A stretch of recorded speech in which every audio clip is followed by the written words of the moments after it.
नमस्कार श्रोतेहो. श्री गजानन महाराजांच्या श्री गजानन विजय या दासगणू विरचित पोथीचे डॉक्टर मानसी पुष्कराज धामणकर मेहेंदळे यांनी मराठीमध्ये कथासार रूपांतरित केलेल्या श्री गजानन विजय ग्रंथ कथासार या पुस्तकाचे वाचन आपण करत आहोत. श्री गजानन विजय कथासार अध्याय 5. महाराज, मी आहे तुमचा भक्त. तुमच्या प्रेरणेनेच सुचे शब्द. सर्व लेकरे मातेसाठी समान असतात, तसेच सर्व भक्त हे तुमच्यासाठी सारखेच आहेत. शेगावी महाराजांच्या दर्शनासाठी रोज वेगळी यात्रा येत असे. सर्व ठिकाणी महाराजांची महती पसरली होती. महाराज एकदा पिंपळगावाला गेले. तिथे अशी एक गोष्ट झाली. पिंपळगावाच्या शिवारात एक शंकराचे मंदिर होते. पद्मासन घालून महाराज शंकराच्या गाभाऱ्यात बसले होते. त्या गावचे गुराखी आपल्या गुरांना घेऊन त्यांच्या घरी जात होते. शंकराच्या मंदिराच्या पुढे एक ओढा होता. आपल्या गुरांना पाणी देण्यासाठी गुराखी तिथे गेले. एक गुराखी शंकराला नमस्कार करण्यासाठी मंदिरात गेला. तेव्हा महाराजांना तिथे ध्यानस्थ बघून त्याला आश्चर्य वाटलं. सूर्यास्ताच्या वेळेला आजपर्यंत कुणाला इथे मंदिरात पाहिलं नव्हते. मग हे सत्पुरुष कोण आहेत? पण हे डोळे का उघडत नाहीत? असे अनेक प्रश्न त्या गुराख्यांना पडले होते. कोणी म्हणाले, उपाशी असतील, ते खूप थकले असतील, आपण आपल्यातली भाकरी त्यांना देऊया, असं त्यांनी ठरवलं. गुराखी एकमेकांशी असा संवाद करत होते, परंतु समोर बसलेला साधू हलत नाही, काही बोलत नाही, ह्याचं त्यांना नवल वाटत होतं. अंग गार नाही पडलं या साधूचं. ह्यावरून हा जिवंत नर आहे यात शंका घेऊ नका, असे एका गुराख्याने सांगितले. कोणी म्हणाले, हे भूतपिशाच नाही ना, जे मायावी रूप दाखवत आहे? एका गुराख्याने त्यांचे समाधान केले.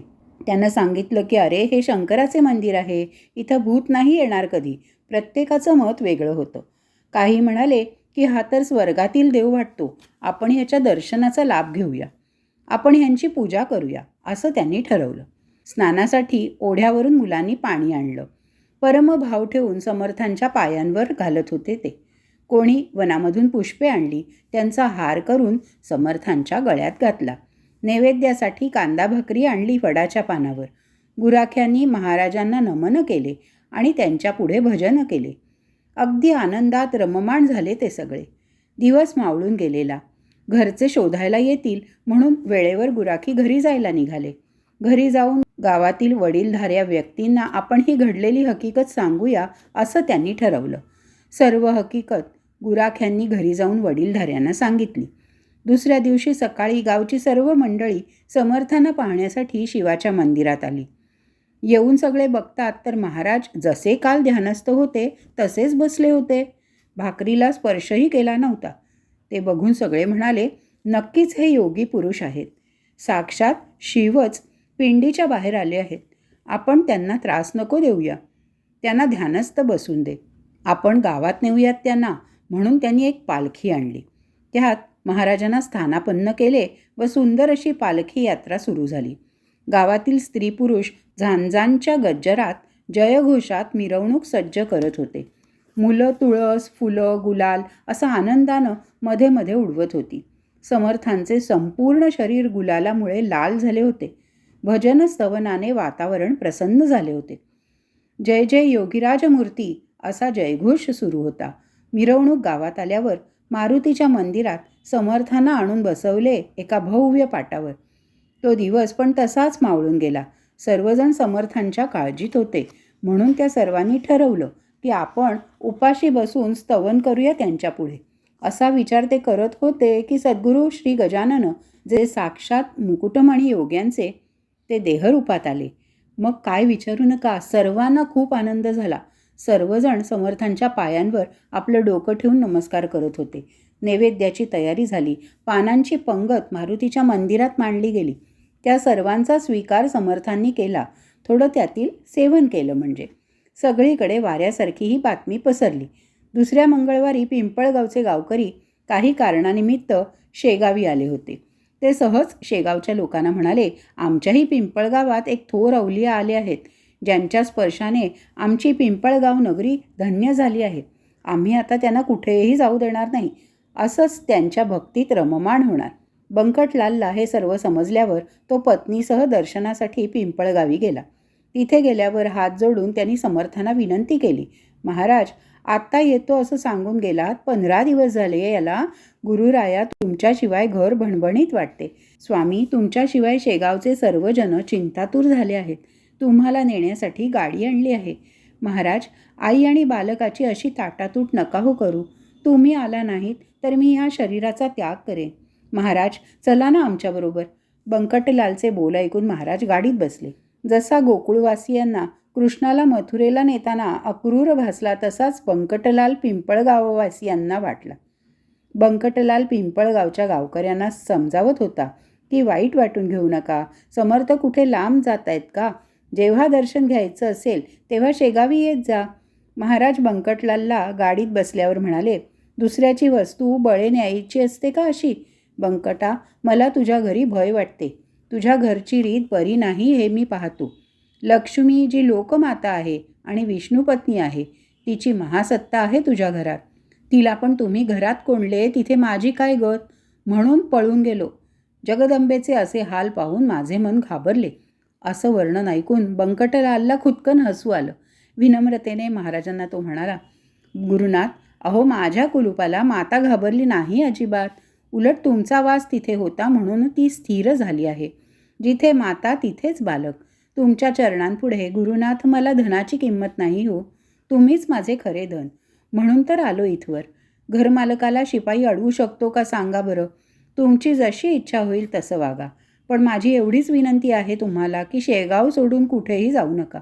अशी समजूत काढून बंकटने महाराजांना गावी परत आणले. सर्व जगाचा उद्धार करा पण आम्हाला विसरू नका, असे बंकटलालने महाराजांना विनवले. काही दिवस राहून महाराजांनी परत भ्रमण केले. आता ती कथा ऐका. वऱ्हाड प्रांतात आडगाव नामक एक गाव होते. सकाळी सर्वांची नजर चुकवून महाराज अडगावी जाण्यासाठी निघाले. महाराजांची चालगती ही वायू समान होती. वैशाखाचा मास होता. तेव्हा काय घडले वर्तमान, समर्थांना तहान लागली. चौफेर त्यांनी बघितले पण कुठेच पाणी नव्हतं. अंगावरून घामाच्या धारा, घसा सुकला अशी जलावीण समर्थांची परिस्थिती झाली होती. अशा या दुपारच्या वेळी भास्कर नावाचा शेतकरी आपल्या शेतात काम करीत होता. शेतकरी हा अन्नदाता आहे.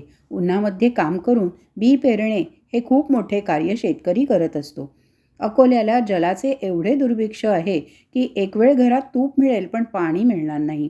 शेतामध्ये येताना घरून भास्कराने एक कळशी भरून पाणी आणले होते आणि वृक्षाच्या सावलीत त्याने ती कळशी ठेवली होती. समर्थ त्या ठिकाणाहून पुढे जात होते. समर्थ भास्कराला म्हणाले, मला खूप तहान लागली आहे.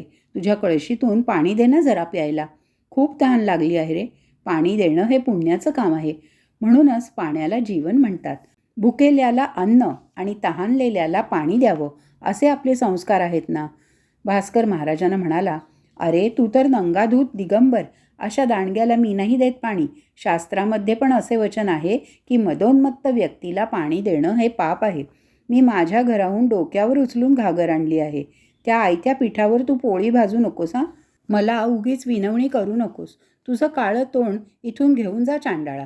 तुझ्यासारखे निरुद्योगी जन्मले जागोजागी म्हणून आम्ही अभागी झालो आहोत.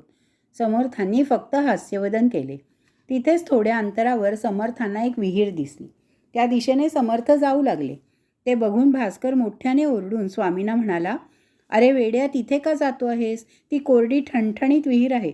समर्थ फक्त बोलले की हे सत्य जरी की त्या विहिरीत पाणी नाही, पण मी प्रयत्न करतो. तुझ्यासारखे बुद्धिमान जलाने हैराण होतात हे मी माझ्या डोळ्यांनी आत्ता बघितले. तरी मी स्वस्थ बसावे हे मला शक्य नाही. हेतू माझा शुद्ध आहे. समाजहितासाठी आपण कार्य करायला हवे. महाराज विहिरीपाशी आले. त्यात जलाचा एक थेंब पण नव्हता. हताश होऊन ते एका वृक्षाजवळ बसले. डोळे मिटून ध्यान केले. नारायणास नेत्रांसमोर स्थापन केले. म्हणाले, समर्थ वामना, वासुदेवा, प्रद्युम्ना, राघवा, देवा, ही अकोला नगरी पाण्यावाचून त्रस्त झाली आहे. कुठेही ओल नाही राहिली. मानवी प्रयत्न हरले. म्हणून आज मी तुला प्रार्थितो आहे. प्रल्हादाचा उद्धार करण्यासाठी स्तंभामध्ये प्रकटलास. करंगळीवर गोवर्धन पर्वत धारण करून गोकुळवासियांचे रक्षण केलेस. दामाजी पंतासाठी झालास महार. नामदेवाची भक्तीची तहान भागवलीस तशी आज ईश्वरा ह्या अकोलावासियांची तहान भागव. महाराजांनी अशी आर्त विनवणी करताच अहो आश्चर्यम, त्या विहिरीला पाझर फुटला. विहीर क्षणामध्ये पूर्ण भरली. जगन्नाथाची साथ असता काय अशक्य. तेच जल प्राशन करून समर्थ तृप्त झाले. भास्कर दुरूनच हा सर्व प्रकार बघत होता. ते बघून त्याचं मन घोटाळले. गेली 12 वर्ष ही विहीर कोरडी ठणठणीत आहे आणि ह्याने एका घटकेत जलमयी केली. खरंच हा कोणीतरी योगी साक्षात्कारी आहे हे भास्कराला उमजले. शेतीचं काम सोडून भास्कर आला धावत. समर्थांना साष्टांग नमन केले. म्हणाला, मी तुम्हाला नको नको ते बोललो. तुमच्या बाह्य रूपाला बघून मी फसलो. तुम्ही विहिरीला पाणी आणून त्याचे निरसन केलेत. हेच तर देवपण. तुमचा अधिकार मला कळला आहे. आता मी तुम्हाला अंतर देणार नाही. मातेशिवाय बालक राहू शकेल काय? समर्थ भास्कराला म्हणाले, अरे आता मनात असे दुःख करू नकोस. आता एवढ्या दूरवरून तुला घागर किंवा कळशी घेऊन यायलाच नको. आता तुला काही कमी पडणार नाही. मग का प्रपंच सोडतोस? भास्कर म्हणाला, महाराज अहो माझ्या हृदयात आज भक्तीचा पाझर फुटला आहे. पण माझा पण आता निश्चय पक्का आहे. आता मी भक्तीचा मळा फुलवणार आहे. सत्कर्माची आता झाडे लावेन. आता तुम्हीच माझी माऊली. बघा श्रोते हो, खऱ्या संताची क्षणभर साथ मिळाली तरी आयुष्यभराचा उद्धार होतो. ठिकठिकाणी कोरड्या विहिरीला पाणी लागल्याची वार्ता पसरली. अनेक ठिकाणांहून भक्त समर्थांच्या दर्शनासाठी येत होते. विहिरीतील निर्मळ असे जलसेवन करून सर्व भक्त समर्थांच्या नामाचा जयघोष करीत होते. पुढे भास्करासह अडगावी परत न जाता महाराज शेगावी परत आले. अशा प्रकारे गजानन विजय ग्रंथ कथासाराचा 5मोध्याय समाप्त झाला. गण गणात बोते, गण गण गणात बोते. ओम नमो भगवते वासुदेवाय. ओम महान शक्ती देवताय नमः.